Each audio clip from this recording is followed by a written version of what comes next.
What is up, Steeler fans? Welcome back to another episode of State of the Steelers. I'm Daniel, your Steel Curtain Network host. And today we're talking about this storm that is a brewing right now that is going to be about to be the free agency. Tampering period starts Monday. The official date for free agency is going to start on Wednesday. There's already a lot of rumors going on. A lot of players have been released, and a lot of hot topics and debates have been going on about the Pittsburgh Steelers and who's going to play or who's going to be joining the team, who's staying, who's going, and so much more. And so, without further ado, let's break it down. Let's get into it, and let's start off with the Pittsburgh Steelers and one of their biggest positions of need, and that is the quarterback position. I know this is something that everybody's been talking about. We've been beating it down like a dead horse here at Steel Curtain Network as well, including myself. But at this point, there's no answer for the Pittsburgh Steelers. And, well, like it or not, here's going to be coming an answer here pretty soon. And, let's look at Justin Fields. If you were to ask those that are somewhat close to the Pittsburgh Steelers, the insiders, a lot of the fans, and those that are following the team, you would think that Justin Fields is QB number one, or not necessarily QB1, but the first quarterback that they have in line for QB1. This is the guy that everybody wants to be a Pittsburgh Steeler. I think when you look at the other options that are out there, I think that has been said a lot about. Justin Fields is, when the options that are out there, he's probably the best one that the Steelers are going to have an option to have. Well, I've been one to think that this probably isn't going to get done. I think that if it was going to get done, it would have gotten done already. I surely believe that if it's not done by Monday / definitely Wednesday, he's probably not going to be a Pittsburgh Steeler unless the floor just falls out of underneath of him and there's absolutely nowhere else to sign. But I highly doubt that's going to be the case. I do think he's going to have some offers and things like that. Now, the reason why I don't think that this isn't going to be a possibility has nothing to do with if I think that he is capable. I do think that he is a capable quarterback. I think that he is probably the best quarterback that is available as of now in free agency. When it comes to the draft and, where the Pittsburgh Steelers are drafting at and, if they decide to choose a quarterback in the draft, at what position or what round are they going to be doing? So I would still say that Justin Fields is probably better than any quarterback that the Steelers would draft as well.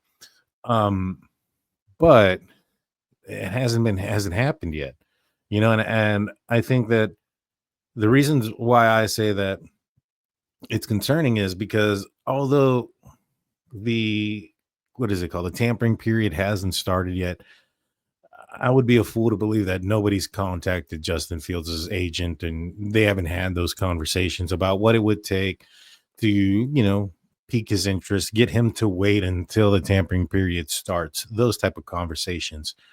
And, when it comes to the NFL and it comes to being a starter, there's only 32 starting positions and not everybody's going to be guaranteed a spot, right? And even if you go to a place where they say, yeah, we're going to give you pole position, that doesn't mean that they're not going to draft, trade, or pick up another quarterback later that could end up beating you out. This is a competition sport at the end of the day. And so regardless of your pedigree or where you came from, you still need to perform and outperform those behind you. But, I digress off of that. If there's somebody else that's out there saying that they will give him a starting position or a starting chance over the Pittsburgh Steelers, then that kind of tells you the reason why he hasn't signed is because the Steelers haven't promised him that, or somebody else has, and he doesn't trust the Pittsburgh Steelers, which is something that, Aditi Kinkowabala, oh my God, I completely butchered that. I apologize. But she had an interesting tweet. She tweeted this out earlier. It stated something to the effect. Let me read it out. Her tweet is, if Justin Fields wants to affirm he is indeed a starter in this league and a starter to stay, his best path is to sign with the Steelers. He is familiar with the offense and has an offensive staff that absolutely believes in him. And he freely told our NFL on CBS crew how the contagious confidence in the building is just part of why he felt a different comfort in Pitt.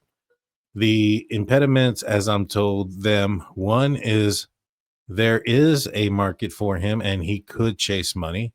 Two, He has to get past any sting distrust from this season when there was player slash assistant sentiment in the building that he would return to the starting spot, but Mike Tomlin chose not to do so. So could it be that he's not, regardless of him getting the opportunity to be a starter in Pittsburgh, is his agent being told that he could be a starter somewhere else? And he's just not trusting the organization because of what occurred this past season. I think that's a very big possibility as to why he doesn't want to sign with the Pittsburgh Steelers. But the only way he's doing that is if he's getting the promise that he's going to start somewhere else. Because as I mentioned before, there's only 32 starting jobs, and you're not really guaranteed anything in this in the NFL. And if the Pittsburgh Steelers are going to be putting him in pole position and they're giving him an opportunity and they're telling him this, and again, everything else aligns. The assistant coordinator who wants him, a second year with the offensive coordinator, something that he hasn't had in his career, second year, with the offense that he can learn, and a group of players that he can learn and grow with. That would probably be the best option for him in an organization that's not as chaotic as some other ones as well. But if he's not getting promised the starting gig, obviously he's going to look at other places. The other thing is the money too. Could he say, all right, I'm going to bet on myself and take the Steelers gig and sign a 1-year prove it deal or a 2-year prove it deal for very low money? Maybe everything front loaded on the first year, a bunch of, something voided on the second year so that way the Steelers can get out, or whatever the case may be, just the way that the Steelers can get out of the contract. That would be a betting on himself. But no, the only way he would do that is if he had the opportunity to bet on himself. And this was something that I had said with, oh gosh, who was it? Mr. Trubisky. When he came to Pittsburgh, I said he's going to end up being the starter. There's no guesswork out of it. He's going to bet on himself. He signed a contract to bet on himself. And you're not going to go somewhere and play to bet on yourself and sign a contract like so if you don't get the opportunity to bet on yourself. So same thing here. And I might be wrong about Trubisky. It may have been another person or quarterback that signed a 1-year deal or something of that nature. Well, anyways, if he were to play for Pittsburgh a full season as a starter and be very successful, whether it's in Pittsburgh or somewhere else, he's going to get paid. He's very young still. I believe he's going to be 25 he's 25 this year. Going to be 26, and he has got a lot of football in front of him still. So that's one bet.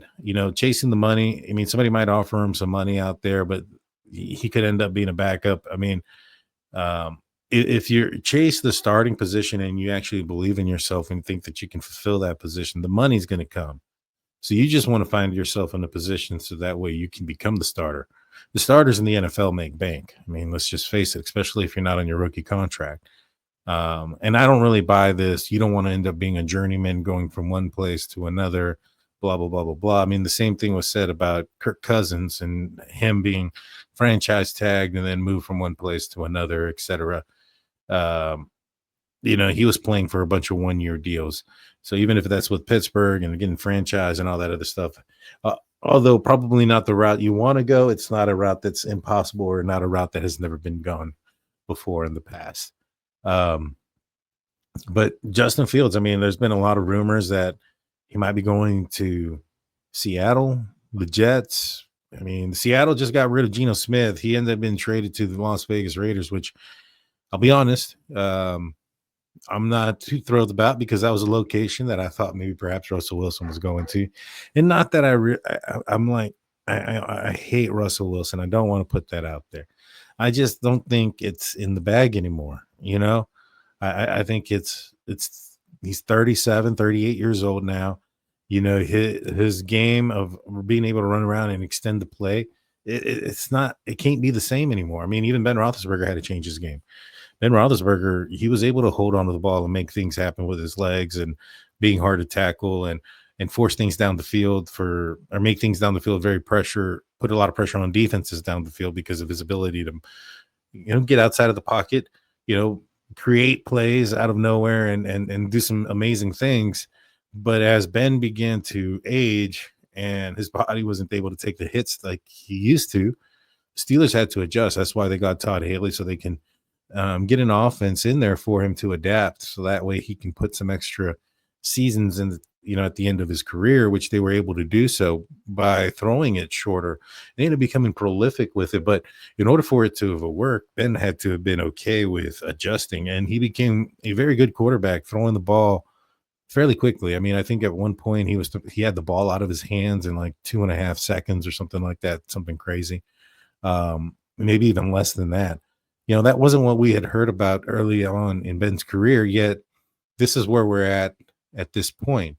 And he had to adjust. Russ is doing the same thing. He's holding the ball forever, trying to make things happen with his legs outside of the pocket.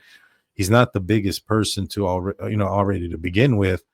I think it's played a role, and he doesn't throw over the middle. It's become he hasn't changed his game, so he's become predictable in certain instances. And I still think he can get it done to a certain extent, but over a long period of time or over a full season, I think that what an offense is trying to do with Russ's limitations are going to be found out. And I think we saw a clear example of that.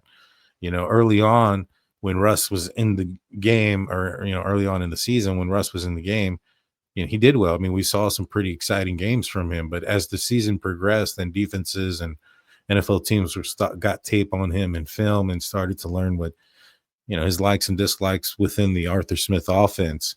It became predictable, very predictable, and it affected the team and the game and the defense. I mean, it was on offense, they couldn't maintain possession for anything, and it fatigued and injured the defense, in my opinion. And so, I say all that just basically to say that I'd prefer it to be somebody else. I'd prefer more of a traditional quarterback. I'm more of I'd like a more traditional drop back quarterback, pocket QB, somebody who's accurate and make good decisions from within the pocket and can navigate the pocket, but not necessarily have to leave it or those type of things. Mobility is great. Patrick Mahomes is mobile, but he's not a mobility quarterback. Same thing for Joe Burrow. They can move in the pocket. They can scramble if need be. They'll pick up some yards. But their game is looking down the field and making a play with their arm. And that's what I would prefer. And I'm not saying that that's not what you're getting out of Russ. It's just you don't get anything over the middle of the field. You're really dissected to either with him, the moon ball, the home run ball, or a short pass. And I just rather prefer somebody that can, go through the progressions and look at all areas of the field. And even like, for instance, Mason Rudolph, who wasn't or isn't probably your number one quarterback in you think about, but what he did in those last 3 games of the season a couple of years ago was just that. He took what the defense gave him, and he was able to make the throws to the middle of the field. He hit the tight end. He had Deontay Johnson on a very long throw against the Ravens in Baltimore, where he took it the distance in an ugly weather game. And that was over the middle. That was in the right there in the seam area between the right around the hash mark area where the hash marks are. Where you want to hit a defense in cover 2. And he was able to do so. He took what the defenses gave him and was able just to make those throws.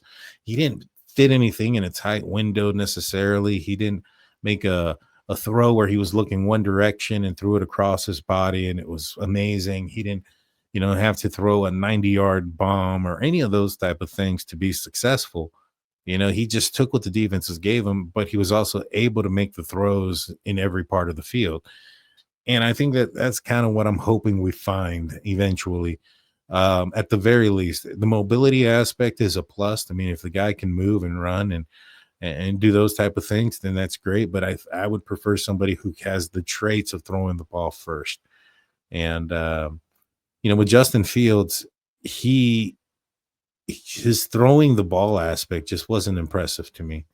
I saw flashes. There was the one pass where he flushed out to the right and threw the ball, and it was brought back by a penalty, but he hit George Pickens. It was a great throw. And there was times where I was like, I really think I could get behind him. But there was just other times where it was just like, no, especially down the stretch where I was ready to see what Russ had, down the stretch of him starting. Even though the Steelers were 4-2, I was ready to see what Russ was able to do. And I was excited about Russ. I'd be lying if I said I wasn't, when he went in there and started to perform, but I started to take notice.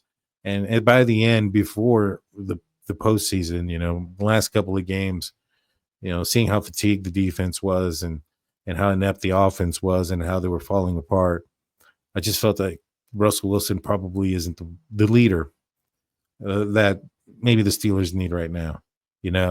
So I'll explain why here in a little bit. Let me take a break real quick. That's where we're at. Let's take a quick break, and then I'll be right back after a few words from our sponsors.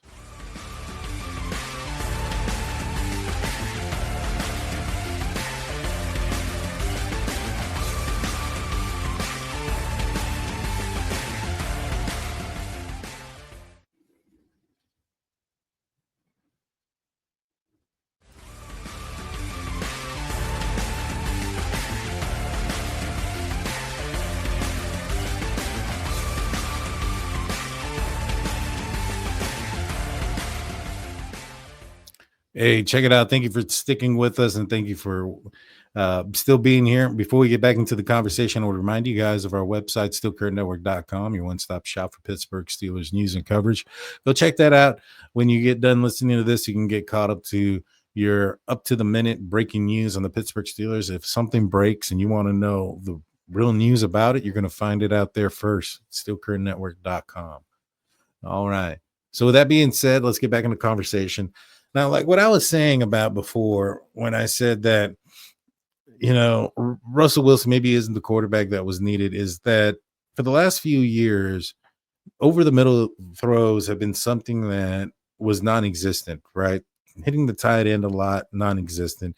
Changing the play from what the offensive coordinator wants out there has been non-existent. Now, I don't think that there's a quarterback that's going to be out there that's going to challenge, Mike Tomlin and his beliefs of not throwing over the middle or those type of things, or challenge an offensive coordinator to what they see on the field, right? I think that an offensive coordinator is going to be like, hey, I'm telling you, if this play isn't there, then I'll run this one, not to make up your own.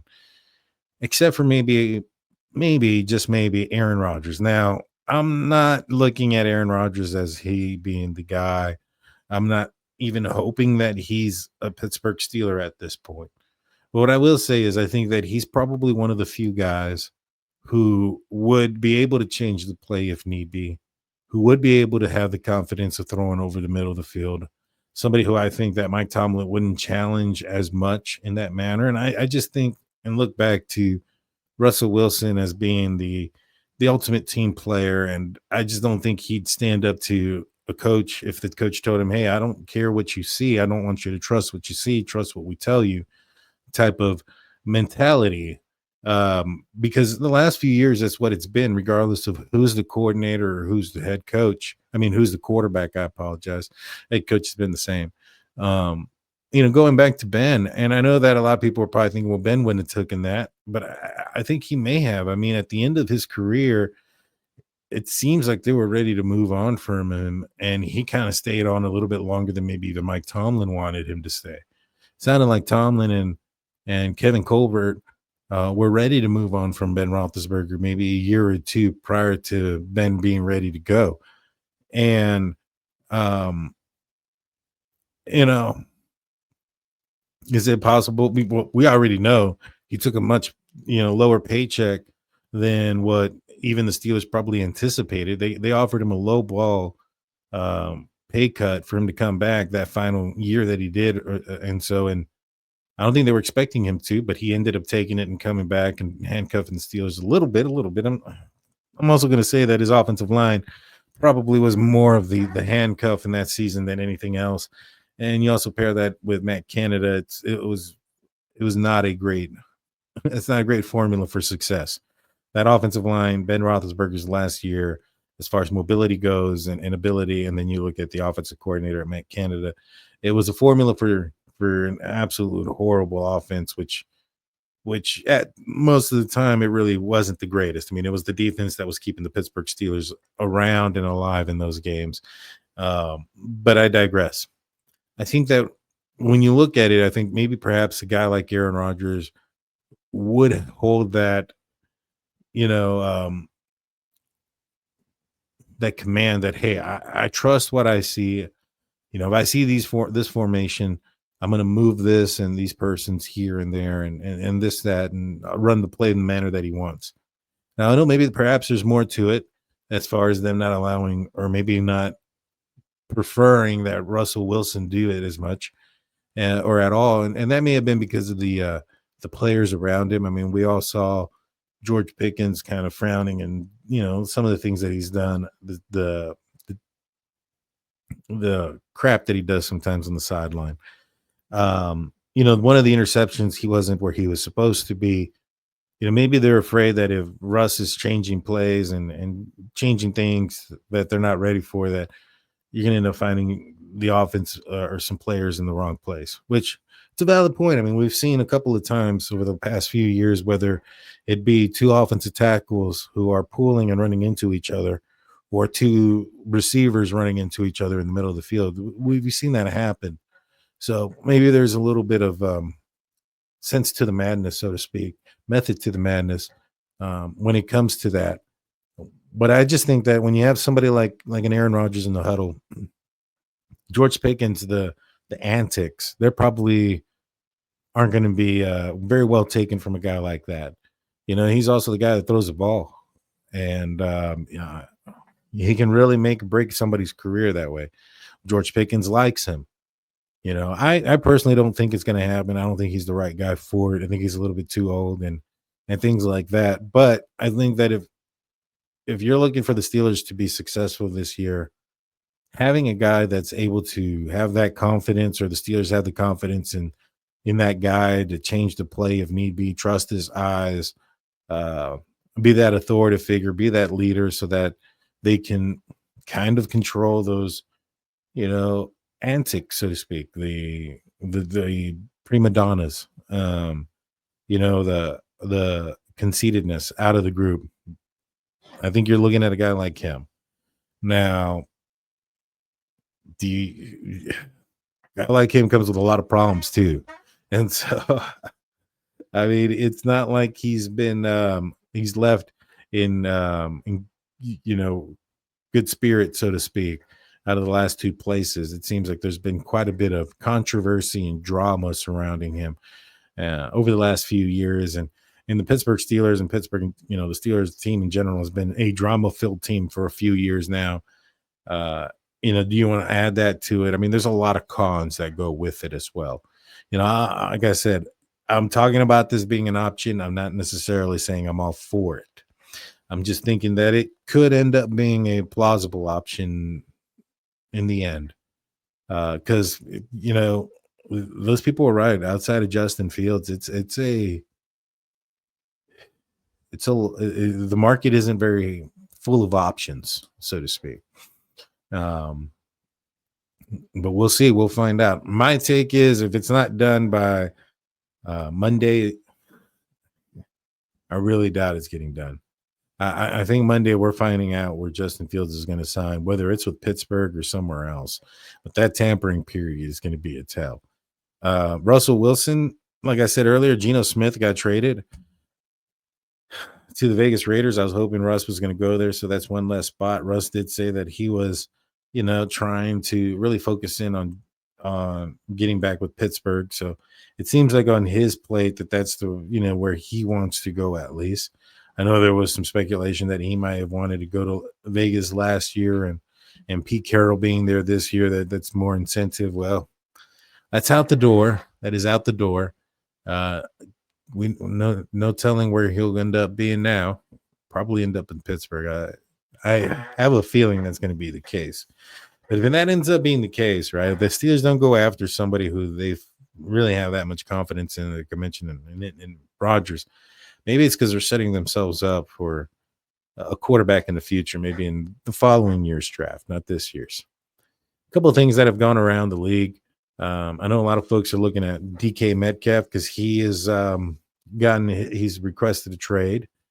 I don't know if he's going to end up making his way out here or out to Pittsburgh. I think maybe if Russ is still the quarterback, there's a connection there. We'll see. I mean, I would take any receiver that's of that quality for sure. Joey Bosa just got cut himself. That would be nice. It would be nice to see him in black and gold across from TJ Watt and mixing in there with Alex Highsmith and Herbig. I mean, you'd have a really good 4-player rotation there to keep everybody fresh. And I mean, that would be scary for offenses to have to deal with a constant pressure of the outside. I mean, who are you going to triple? You can't triple uh TJ Watt and then also double cover Joey Bosa and then leave. Who's going to be there for Cam Hayward in the middle and Benton and whoever they pick up? I'm hoping it's this Kenneth Grant kid out of Michigan. That's very, very, very fast for his size and a big man. I'm hoping he ends up, donning the black and gold here pretty soon once the draft comes and goes. But you have a defense like that. Even the middle linebackers that the Steelers have.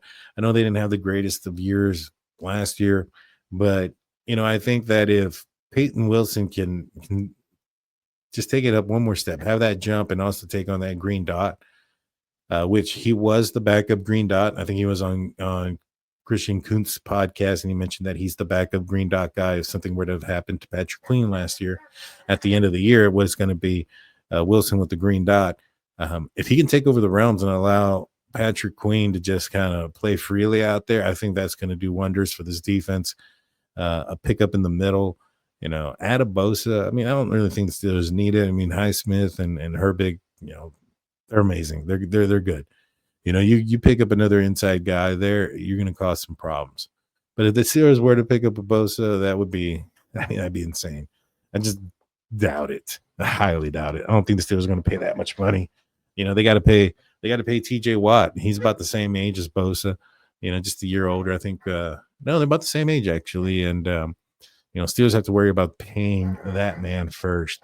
And it doesn't get any easier after the Max Crosby signing in Vegas, making him the highest paid defensive player, I believe, currently. That just occurred. So we know that that's going to have to raise up the bar for TJ. I don't think Bosa is going to command that amount of money, but he's going to command some money, quite a bit of money. But you got to pay TJ, in my opinion. I know a lot of folks are looking and saying maybe perhaps you trade him. It's at the end of his, last few years. Steelers aren't really going to in a position right now. I honestly think that with a healthy defense and just maybe another piece in the inside defensive line, just to kind of help out in the rotation, a really good piece like that Grant kid, I think, maybe a cornerback, that defense is going to be really, really stout. And, the offense, there's a lot of options at running back. They've got 2 tackles they got the pedigree. I know a lot of people are concerned about Broderick and Fautanu. He's coming off of an injury, so we have to see how good he's coming back. But there are 2 first-round talents on the outside. You have Frazier, who's showing up as advertised. I mean, everybody thought that he was going to be an excellent center that was going to be a Steeler center for a decade or more. And I think that that's going to end up being the case with him. The 2 guys and the guards, that's a little bit of a question mark. I mean, Sayamalu, he was probably less of a question mark not long ago, but after the injury and after this last season, he did kind of take a step back, but he was dealing with the pec. I would like to see his return this year, fully recovered, fully healthy. I think he's going to end up showing that, going back to form, so to speak, when it comes to how well he was playing prior to the pec injury. Mason McCormick was a rookie last year. Hopefully he takes a step up. That's probably the biggest question mark for me with this offensive line is going to be Mason McCormick and Broderick Jones. I think Fautanu, he was doing really, really good things. I know it was a dislocated knee or something of that nature. So it wasn't like a ACL or anything like that, but it did require surgery. And so I'm not familiar with how that's going to affect him. He may be a guy that, depending on how that injury affects him, he may, moving to the interior offensive line isn't a bad thing. He's not the tallest guy out there, but if it doesn't affect him, we saw a game out of him last year and I thought he played well in that game. and I think moving Broderick to his natural side, he's probably going to play very well there as well. And so I'm excited about what this offensive line can do.